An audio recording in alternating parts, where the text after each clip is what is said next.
Let me give you an example. I had a client who had a very serious construction accident. And he was relatively young. I think he was 31 at the time.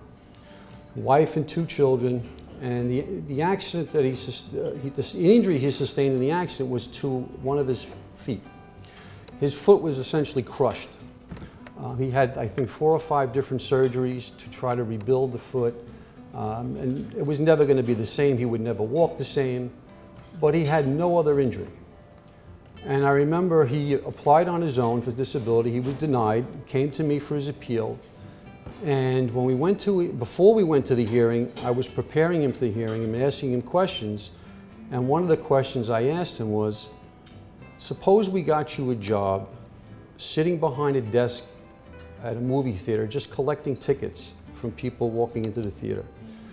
Is there any reason why you couldn't perform that job? And he looked at me and he really didn't have an answer. And then we talked about it, and sure enough, at the hearing, this particular judge that we before asked that identical question. And I had been before this judge before, so I had anticipated it. And my client was prepared, and he said to the judge, absolutely nothing would prevent me from doing that job, Your Honor, except that, how would you like me to get there? I can't walk. I can't drive because it's my right foot. I can't walk to the bus stop to take public transportation. So unless you put me in a helicopter and drop me into that seat, I can't do this job. And he was approved.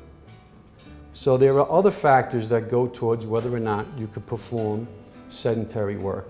Your ability to travel, your ability to ambulate effectively, which is a term of art in Social Security disability.